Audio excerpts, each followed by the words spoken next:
Hello student. So starting with the part 3 of chapters 2 science, that is microorganisms friend and foe. तो हम लोग ने first 2 videos में micro organisms के बारे में पढ़ा, ठीक है। और हम लोग ने क्या क्या पढ़ा, हार्मफुल माइक्रो ऑर्गेनिजम्स पढ़ा, ठीक है। हम लोग ने पढ़ा disease causing micro organisms in animals and disease causing micro organisms in humans, right. और हम लोग ने क्या पढ़ा, हम लोग ने देखा कि माइक्रो ऑर्गेनिजम्स 4 टाइप्स में कैटेगराइज है। कौन से कैटेगरीज है, bacteria, fungi, algae and protozoa, right. हम लोग ने देखा वायरसेस के बारे में। So water viruses are also organisms but they differ from other microbes, right। और हम लोग ने देखा micro organisms are unicellular, example bacteria, yeast, protozoa, chlamydomonas etcetera. और हम लोग ने मल्टी सेलुलर के बारे में भी देखा। हम लोग ने देखा एग्जाम्पल्स उसका देखा, क्या क्या था एग्जाम्पल्स, पायरागोरा, पेनिसिलिन, एस्परजिलस एक्सेट्रा, राइट। और हम लोग ने क्या क्या पढ़ा था, हम लोग ने पढ़ा था rhizobium bacteria and blue green algae are commonly called biological nitrogen fixers. तो हम लोग ने नाइट्रोजन फिक्सर्स बैक्टीरिया के बारे में भी पढ़ा था, ठीक है। और हम लोग ने क्या पढ़ा था, फर्मेंटेशन प्रोसेस के बारे में पढ़ा था। The process of conversion of sugar into alcohol anaerobically is called fermentation, right. हम लोग ने एंटीबायोटिक्स के बारे में देखा था। Water antibiotics, chemical substances produced by some microbes can kill or stop the growth of the disease causing microorganisms are called antibiotics, right। और हम लोग ने उसके एग्जाम्पल्स देखे थे। कौन से एग्जाम्पल्स थे, पेनिसिलिन देखा था, streptomycin, tetracycline, erythromycin etcetera. So these are the antibiotics. और फिर उसके बाद एंटीबायोटिक्स के बाद पढ़ने के बाद हम लोग ने वैक्सीन के बारे में देखा था, ठीक है। हम लोग ने एंटीबॉडीज़ के बारे में देखा था।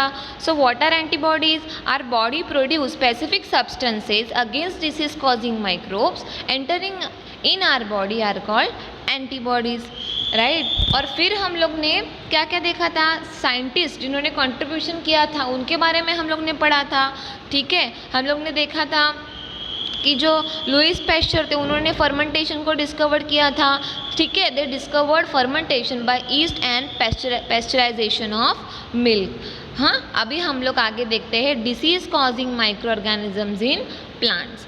सो several micro organism causes disease in plant like wheat, rice, potato, sugar cane, orange, apple and others.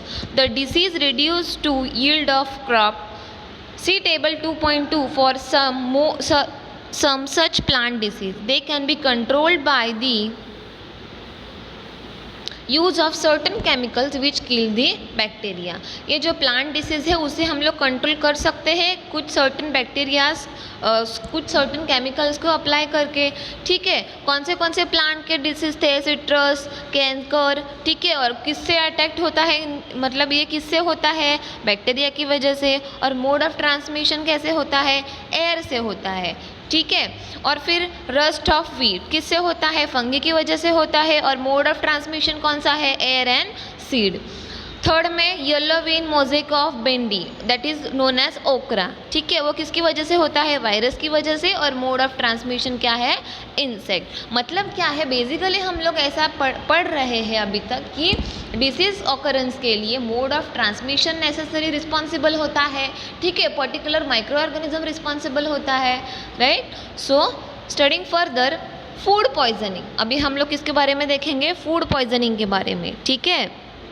So Bujo was invited by his friend to a party and he ate a variety of food stuff. On reaching home, he started vomiting and had to be taken to a hospital. The doctor said that this condition could be due to food poisoning. उसने बहुत सारा खाना खाया, अभी उसको vomiting feeling हुआ है, ठीक है। तो वो हॉस्पिटल उसको लेके गए। तो the doctor said that it was the condition could be due to food poisoning. So food poisoning could be due to the consumption of food spoiled by some microorganisms. मतलब ये फूड पॉइजनिंग किसकी वजह से होता है, कुछ micro organisms ने वो फूड को कंटामिनेट किया है, ठीक है। So micro organisms that grow on our food sometime produce toxic substances. ये जो माइक्रो ऑर्गेनिजम्स है जो हमारे फूड के ऊपर ग्रो होंगे वो क्या करते हैं, समटाइम्स टॉक्सिक सब्सटेंस प्रोड्यूस करते हैं, ठीक है। So these make the food poisonous, causing serious illness and even death. So it is very important that we preserve food to prevent it from being spoiled. तो हमें क्या करना चाहिए, हमें फूड को हमेशा अनकवर्ड रखना चाहिए ताकि कोई भी माइक्रो ऑर्गेनिजम्स उसके ऊपर बैठे ना और ये टॉक्सिक सब्सटेंस को प्रोड्यूस करे ना, ठीक है। फूड अगर अनकवर्ड रहेगा तो माइक्रो ऑर्गेनिजम्स उसे इन्फेक्ट नहीं करेगा और हम लोग वो पॉइजनिंग फूड नहीं खा पाएंगे, ठीक है। So starting with the 2.5 food prevention. So in chapter 1 we have learnt about the method used to preserve and store food grains. How do we preserve cooked food at home? You know that bread left unused under moist condition is attacked by fungus. Microorganisms spoil our food. Spoiled food emits bad smell and has a bad taste and change color. Is spoiling of food a chemical reaction? ठीक है, हम लोग ने chapter 1 में preservation of food के बारे में देखा है। हम लोग ने देखा है कि मॉइस्ट कंडीशन में जो फंगी है वो क्या करेंगे, वो ब्रेड को स्पॉइल करेंगे। ऐसे डिफरेंट वैराइटीज़ ऑफ फूड को वो अटैक करके स्पॉइल करेंगे, ठीक है। सो अभी यहाँ पे एक क्वेश्चन अराइज हुआ है कि is spoiling of food a chemical reaction? हाँ, so let's see. Paheli bought some mangoes but she could not eat them for a few days. Later she found that they were spoiled and rotten. But she know that the mango pickle her grandmother make does not spoil for a long time. She is now confused. Mummy अचार डालती है, ठीक है। अचार क्या होता है, मतलब जो अचार रहता है, she knows that the mango pickle her grandmother makes do not spoil. बहुत दिन तक ये अचार को प्रिजर्व करके रख सकते हैं, वो क्यों नहीं फिर ख़राब होता है? अगर बाकी कुछ सब्सटेंस हम लोग मार्केट से लाते हैं वो 2-3 दिन में ख़राब हो जाता है, then why this pickle is not getting spoiled? So that was the question in her mind. So let us study the common methods of preserving food in our homes. We have to save it for the attack of micro organisms, from the attack of micro organisms. तो हम लोग steps देखते हैं कि हम लोग food का preservation कैसे करेंगे, ठीक है। So starting with the first method, that is chemical method. First method कौन सा है? Chemical method. So salt and edible oils are the common chemicals generally used to check the growth of microorganisms. Therefore they are called preservatives. कुछ salts और जो oil रहता है वो use करते हैं प्रिजर्वेशन के लिए, ठीक है। So that is why they are known as preservatives. So salts and edible oils are the common chemical generally used to check the growth of microorganisms. Therefore they are called preservatives. We add salt or acid preservatives to pickle to prevent the attack of microbes. Sodium benzoate and sodium metabisulfate are common preservatives. These are also used in jams and squash to check their spoilage. तो मतलब यहाँ पे preservative chemicals कौन से use किया है? Sodium benzoate and sodium metabisulphite, ठीक है, underline in your text book. Further prevention by common salt. हम लोग फूड प्रिवेंशन कर सकते हैं ज़्यादा से ज़्यादा नमक का यूज़ करके भी. चलो देखते हैं अभी. Common salt has been use to preserve meat and fish for ages. Meat and fish are covered with dry salt to check the growth of bacteria. Salting is also used to preserve amla, raw mangoes, tamarind, etc. मतलब ये जो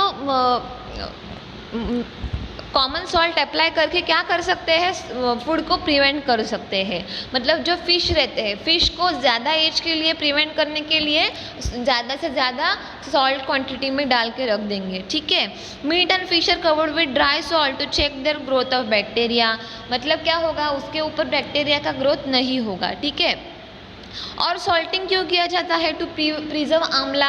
आप लोग बाज़ार में देखते होगे, आपको मतलब जो ड्राई आंवला रहेगा उसको सॉल्टिंग होता है, ठीक है. वो क्यों करते हैं? ताकि वो स्पॉइल ना हो, ठीक है. To preserve amla, raw mangoes, tamarind and etcetera.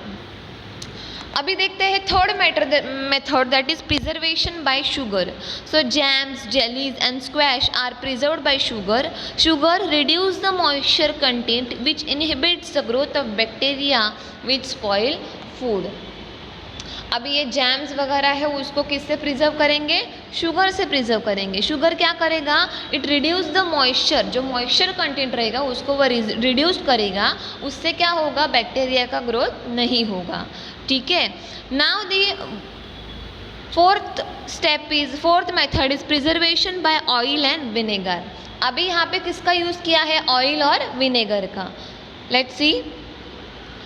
Use of oil and vinegar prevents spoilage of pickles because bacteria cannot live in such an environment. Vegetable, fruit, fish and meat are often preserved by this method.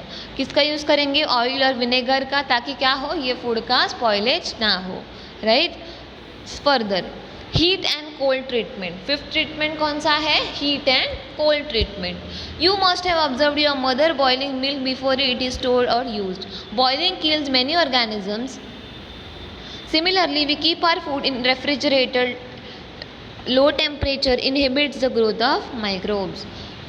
आप लोगों ने देखा रहेगा जिसके घर में freeze नहीं है, मम्मा क्या करती है? मिल्क को बॉईल करती है और उसको ठंडा होने के लिए रख देती है, ठीक है। मतलब क्या होगा? वो मिल्क स्पॉइल नहीं होगा। थोड़ी देर के बाद अगर आप देखोगे तो उसे वो वापस से बॉईल करके स्टोर करेगी यूज़ करने के लिए, ठीक है। इससे बार बार हीटिंग से क्या होगा? वो ख़राब नहीं होगा, ठीक है। और आप लोग देख सकते हो फ्रीज़ हम लोग यूज़ करते हैं नॉर्मली फूड का स्पॉइलेज ना हो, इसलिए हम लोग क्या करते हैं? जो बचा हुआ हमारा खाना रहता है वो हम लोग फ्रीज के अंदर रखते हैं। That means what? At low temperature it inhibits the growth of microbes. वहाँ पे माइक्रो ऑर्गेनिजम्स का ग्रोथ नहीं होगा, ठीक है। Now pastured milk can be consumed without boiling as it is free from harmful microbes. The milk is heated to about 70 degrees Celsius for 15 to 30 seconds and then suddenly chilled and stored. By doing so, it prevents the growth of microbes. This process was discovered by Louis Pasteur. It is called pasteurization.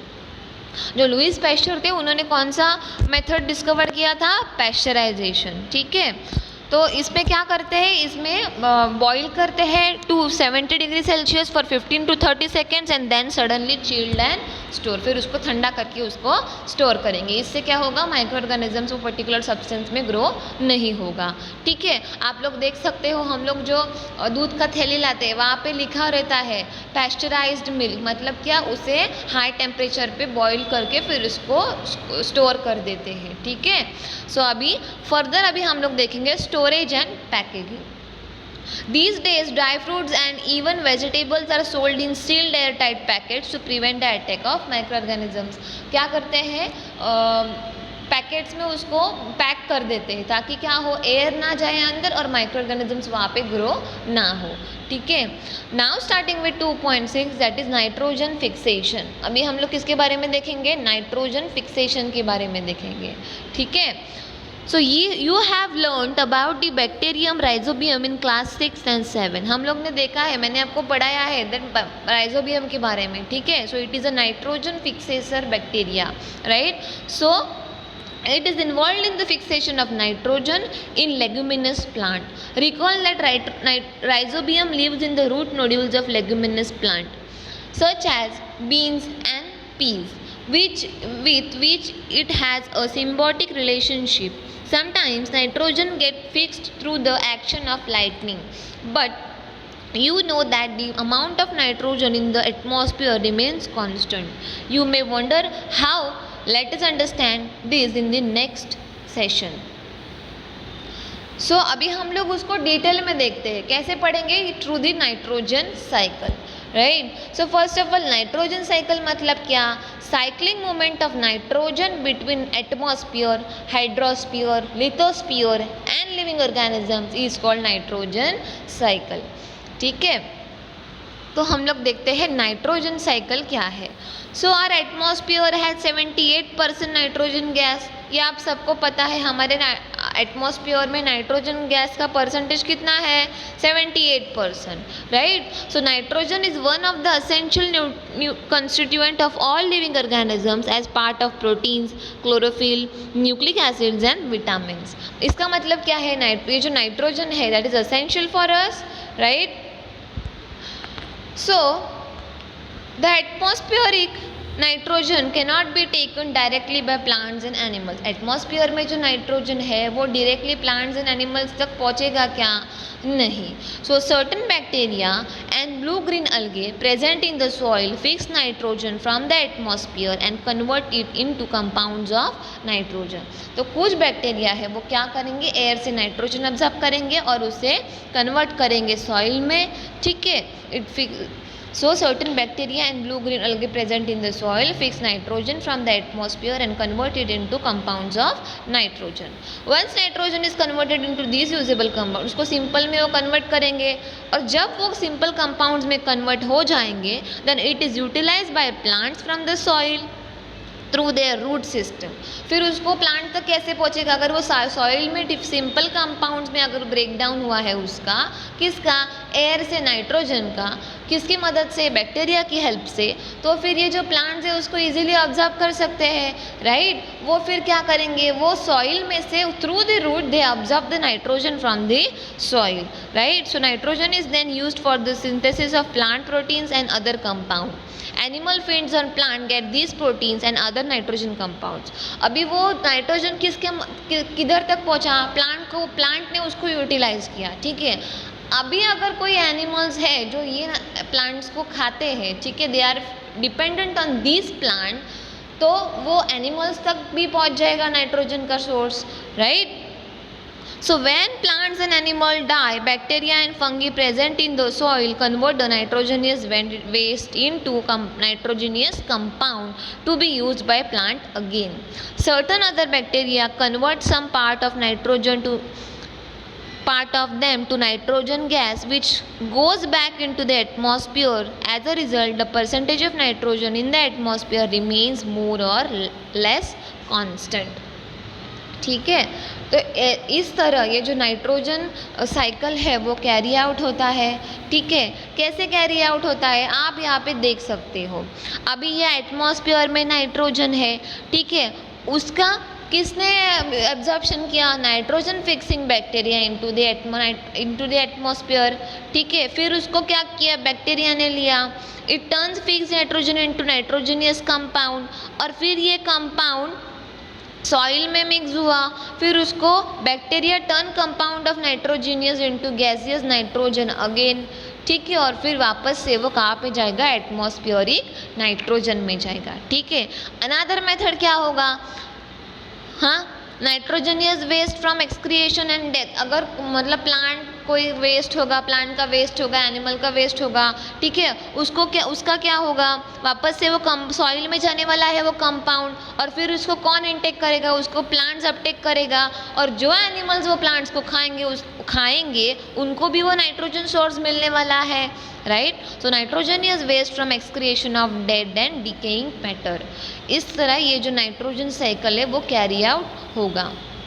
So that was about the chapter 2 microorganisms friend and foe, ठीक है। हम लोग ने क्या क्या देखा? अभी हम लोग ने फूड प्रिवेंशन के मेथड्स देखे। कौन से मेथड्स थे फूड प्रिवेंशन के?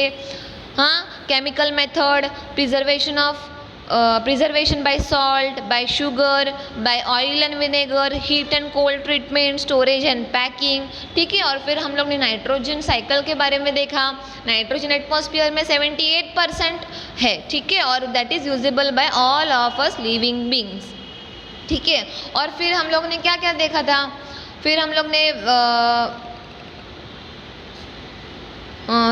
ये फिर साइकिल देखा। सो जो today's homework is that you are suppose to draw this cycle in your science notebook, right.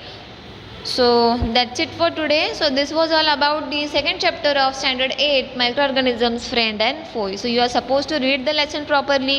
If you have any doubt you can message me, right? So thank you.